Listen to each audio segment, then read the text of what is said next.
அனைவருக்கும் வணக்கம். சிவாய நம. திருச்சிற்றம்பலம். 4வது சூத்திரத்தில் பயணித்து கொண்டிருக்கின்றோம். முன்னாடி என்ன சொன்னேன் அப்படின்னா, இந்த ஆன்மாவுடைய நிலைகள் அப்படின்னு சொன்னேன். காரிய அவத்தை, காரண அவத்தை. இதில் இன்னும் ஒன்று தெளிவான விளக்கம் என்ன சொல்கிறாங்க அப்படின்னா, இந்த காரண அவத்தையை விட காரிய அவத்தை, அதை பற்றி கொஞ்சம் தெளிவான விளக்கங்களை கொடுக்க வர்றாரு மெய்கண்ட நாயனார்.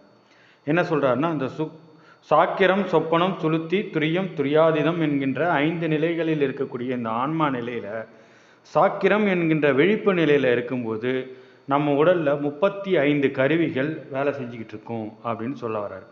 ஏற்கனவே நம்ம உடலில் இருக்கக்கூடிய 36 தத்துவங்கள், அந்த 36 தத்துவங்களோட பிரிவு 96 தத்துவங்கள் அப்படின்ற விளக்கம்லாம் ஏற்கனவே நம்ம பார்த்துருந்தாலும், இதில் 35 கருவிகள் இயக்கத்தில் இருக்கும்.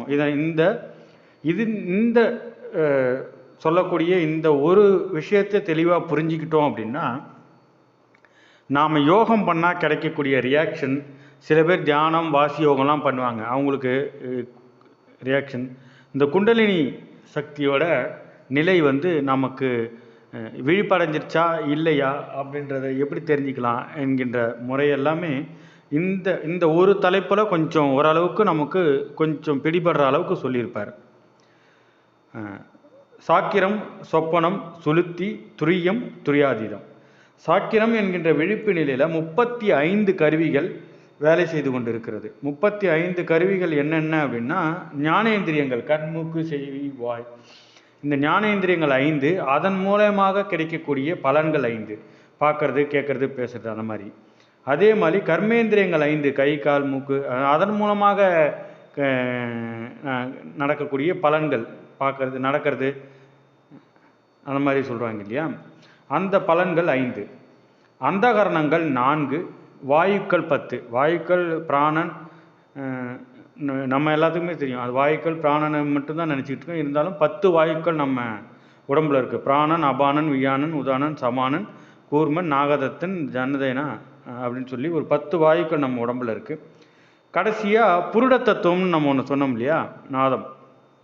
அந்த புருட தத்துவம், வித்யா தத்துவத்தில் இருக்கக்கூடிய அந்த புருட தத்துவம் ஒன்றும் இந்த சேர்த்து 35 கருவிகள் நம்ம விழிப்பு நிலையில் இருக்கும்போது வேலை செஞ்சுக்கிட்டு இருக்குது அப்படின்னு சொல்ல வர்றாரு. ரெண்டாவது, நாம் எப்போல்லாம் சொப்பன நிலைக்கு போகிறோமா, இரவு தூங்கும் பொழுதும் சரி, இடையிடையே சொப்பன நிலை போகும்போது இந்த 35 கருவிகளிலிருந்து 10 கருவி தூங்க போயிடுது. 10 கருவிகள் தூங்க போயிடுது. சொப்பன நிலை, இந்த கனவு நிலைக்கு இருக்கும்போது 10 கருவிகள் தூங்க போயிடுது. இதில் ஞானேந்திரியம், கர்மேந்திரியம், இது ரெண்டும் 10 கருவிகள் இருக்கிறது இல்லை. அந்தகாரணம் இருக்கும், வாயுக்கள் இருக்கும், புருட தத்துவம் இருக்கும். ஞானேந்திரியங்கள் ஏன்னா நம்ம திடீர்னு உட்காந்துருப்போம், அப்படியே மலைச்சி போய் உட்காந்துருப்போம், கண்ணு காது மூக்கு எதுவும் வேலை செய்யாது, கை காலம் வேலை செய்யாது, அப்படியே உட்காந்துருப்போம் இல்லையா, அந்த மாதிரி. ரெண்டாவது, இந்த சுளுத்தி நிலைன்னு சொல்லக்கூடிய நிலைக்கு, தூக்க நிலைக்கு நாம் போகும்போது அதை தாண்டி ஒரு 3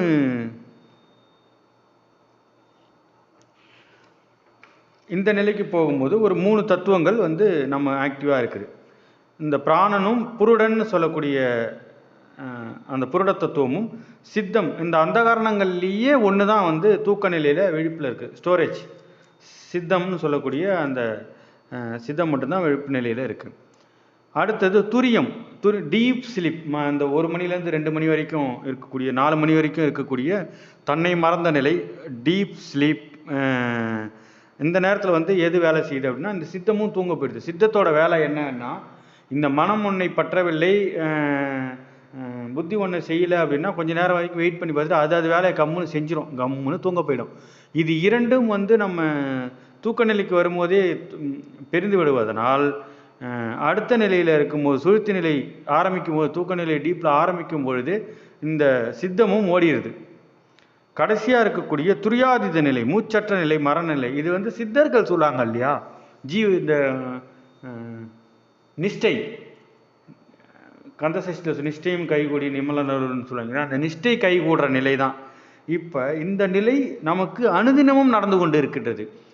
திடீர்னு ஒரு விஷயம் நடக்கும், எதிரில் எதுவோ நடந்ததை பார்த்துட்டு ஷாக் ஆகி, அதை பார்த்துட்டு 1 நிமிஷம் செத்து போயிடுச்சேன்டா அப்படின்னு. ஆமாம், 1 நிமிஷம் செத்து தான் போயிடுச்சிருக்கேன், உண்மைதான். அதை நம்ம ஏன் நம்ம வாயில் சொல்கிறோம். அதே மாதிரி இந்த இறப்பு நிலை நமக்கு நம்ம முயற்சிக்கிட்டு இருக்கும் போதே நடந்து முடியுது. அது நமக்கு அதை கவனிக்க தெரிய வேண்டும். தூங்கும்போது இன்டீப் ஸ்லீப்பில் அந்த நிலை அப்போ என்ன வேலை செய்யும் அப்படின்னா, இந்த புருட தத்துவம்னு சொல்லக்கூடிய அந்த ஆழ்மனம் இருக்கக்கூடிய அந்த ஒரு பகுதி மட்டும்தான், அந்த விழிப்பு மட்டும்தான் நம்மளை காப்பாற்றிக்கிட்டு இருக்கும். அது மட்டும்தான் விழிப்பாக இருக்கும் அப்படின்னு சொல்ல வராங்க. இங்கே இந்த 5 அவத்தையும் தினம் தினம் தினம் நமக்கு நடந்துக்கிட்டே இருக்குது. தூங்கும் போதும் வீழ்ச்சிருக்கும் போதும் தினம் தினம் நடந்துக்கிட்டு இருக்கு. இந்த 5 அவத்தைகளில் இன்னொரு விஷயத்தை தெளிவாக சொல்ல வராரு. இந்த 5 அவத்தை நிலை இருக்கு இல்லையா, இந்த 5 அவத்தை நிலையிலும் இந்த ஆன்மாவாகப்பட்ட இந்த அறிவு ஒவ்வொரு இடத்துல மாறி மாறி இருந்து தான் இதை நடத்துது. அது என்னென்ன அப்படின்னா, இப்போ விழிப்பு நிலை என்று சொல்லக்கூடிய சாக்கிர நிலையில் இருக்கும்போது இந்த ஆன்மாவாகப்பட்டது புருவ மத்தியில் இருக்கு. ரெண்டாவது நிலை இருக்கு இல்லையா, ரெண்டாவது நிலை சொப்பன நிலையில் இருக்கும்போது இந்த ஆன்மாவாகப்பட்டது கழுத்துக்கிட்ட இருக்கு. சுழுத்தி நிலையில் இருக்கும்போது இருதயத்துக்கிட்ட இருக்கு. துரிய நிலை இருக்கும்போது வயிற்று பக்கம், துரியாதீதம் என்கின்ற நிலை இருக்கும்போது மூலாதாரத்துக்கு போயிடும். இந்த ஒவ்வொன்றும் அடிப்பக்கம். இப்போ துரியம், துரியாதீதம், சுழுத்தி, சொப்பனம், சாக்கிரம் என்ற இந்த மேல நிலை வர வரைக்கும் இந்த இந்த மேல்நிலையை நம்ம அடைக்கணும்னா விழிப்பு வந்தால் மட்டும்தான் அடைய முடியும். அப்போ ஒரு இடத்த மூலாதாரம், சுவாதிஷ்டானம், மணிப்புரகம், அநாகதம், விசுத்தி என்கின்ற இந்த சக்கரமும் அதில் தொடர்புடையதாக இருக்கின்றது. இந்த ஒவ்வொரு நிலையிலையும் இந்த ஆன்மாவாகப்பட்டது மாறி மாறி இருந்து ஒவ்வொரு நிலையிலும் ஒரு ஒரு அருகருவிகளையும் செயல்கருவிகளையும் ஞானேந்திரியங்கள், கர்மேந்திரியங்கள், அந்தகரணங்கள், புருடத்தத்துவம், வாயுக்களை எல்லாத்தையுமே ஒன்று ஒன்றா இந்த உடலை விட்டு இறக்க செய்து மீண்டும் மறுநாள் முழிக்கும்போது பிறக்க செய்து இந்த இதை நடத்திக்கிட்டே இருக்கிறது இறைவன் அருளால்.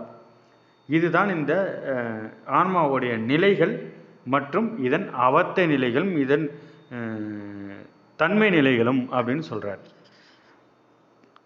தொடர்ந்து சிந்தித்து கொண்டே இருப்போம். 4வது சூத்திரம்